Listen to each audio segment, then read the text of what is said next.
That was my street. Just relax. I got you. We just talked about this. I know. What are you doing? Just relax. Just relax.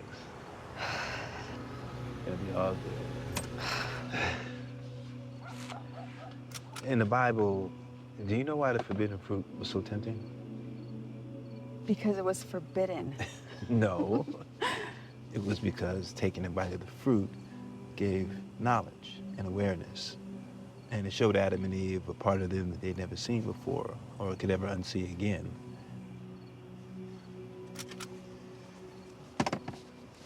That's what you've done for me. You have opened my eyes to the possibility that I could be happy again with you. And I can't let that be a one-time thing.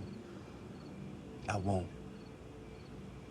Cass, you are my forbidden fruit. And I want to consume you over Eric. and over and over again.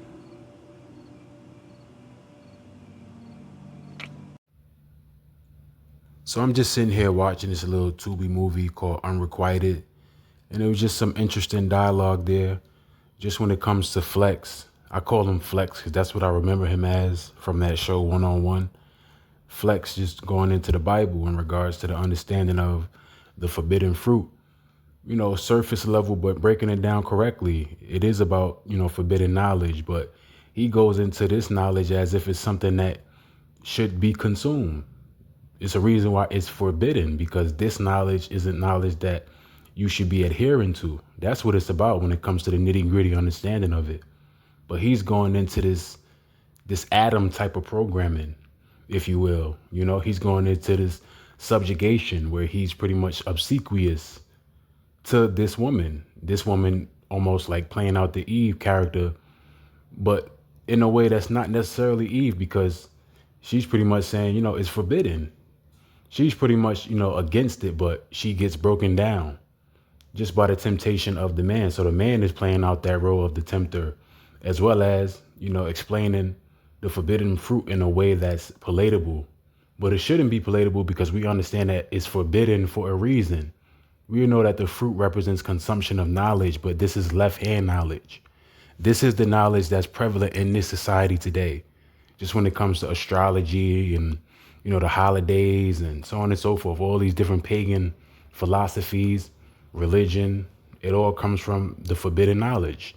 These are things that Adam and Eve were taught. They were not supposed to be taught these things, but they were because they consumed it. They went into, the garden and learned from the trees in regards to, the parabolic understanding of trees being people. They learned from the wrong people, consumed the wrong knowledge, consumed the wrong fruit. And that's what it was. And, when it comes to what we living out today, it's based off of what Adam's decision was. Pretty much his indecision. He was supposed to chastise Eve. But, he was beguiled just like Eve was beguiled because he put his spirit unto the woman. And that's what you see in here just when it comes to, what's laid out with the whole dialogue with Flex and the woman here. Where he's just explaining, the scriptures, but explaining that verse in a way where he's trying to make it palatable. Like, yes, you should partake in this. You should consume this forbidden fruit. And the woman is pretty much, a metaphor for the forbidden fruit. So it's only right to get into the scriptures just based off of the subject matter. So we in Genesis chapter 3, starting at verse 1. Now the serpent was more subtle than any beast of the field, which the Lord power had made.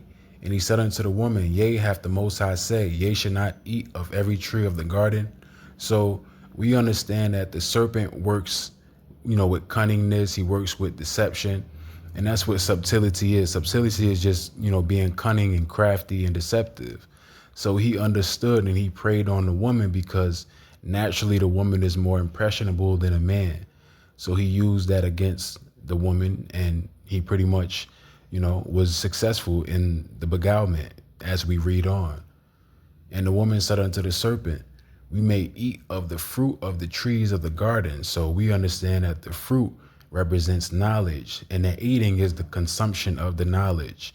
Certain trees were allowed, but there were certain trees that weren't allowed. But of the fruit of the tree which is in the midst of the garden, the Most High have said, ye shall not eat of it, neither shall ye touch it, lest ye die. And the serpent said unto the woman, ye shall not surely die. For the Most High doth know that in the day ye eat thereof, then your eyes shall be open, and you shall be as gods, knowing good and evil. And this is where we understand what this means in regards to, this teaching being pretty much re-ingratiated or reinvigorated, after the flood, when it comes to these people setting themselves up as gods and establishing their rights and their wrongs as opposed to the Most High's rights and wrongs.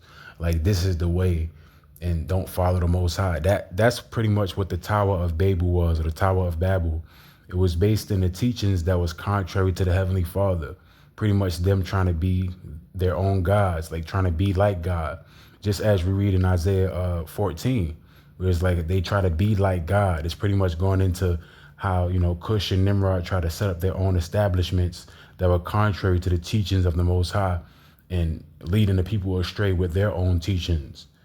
And this is what it was when it comes to Adam and Eve, right? It's just, it had to be, killed off with the flood, but it came back just when it comes to the spirit of wickedness from Ham and whatnot, Noah, so on and so forth. Really Ham and what he did with Noah, his own father, right? But that's another video just when it comes to going into that. For the Most High doth know that in the day ye eat thereof, then your eyes shall be open. Your eyes shall be open, meaning you shall be awakened. You should be elucidated. You'll have this understanding. And you shall be as gods, knowing good and evil. But this is based in the left-hand teachings.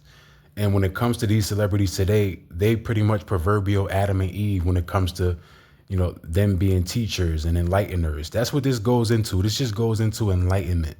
This is the inception of enlightenment. It goes back to Adam and Eve. It was just reinvigorated by Cush and Nimrod and whatnot. The original Luciferians was Adam and Eve because they the ones who committed the sin. They opened the door for it. Really Adam, because he was the one that was supposed to chastise Eve, right? He was the one that was chosen. But he failed, and, you had to have the Most High. You had to have, when I say the Most High, just talking about Yahweh, you had to have Moses, so on and so forth. Right? And when the woman saw that the tree was good for food and that it was pleasant to the eyes and a tree to be desired to make one wise, she took of the fruit thereof and did eat and gave also unto her husband with her, and he did eat.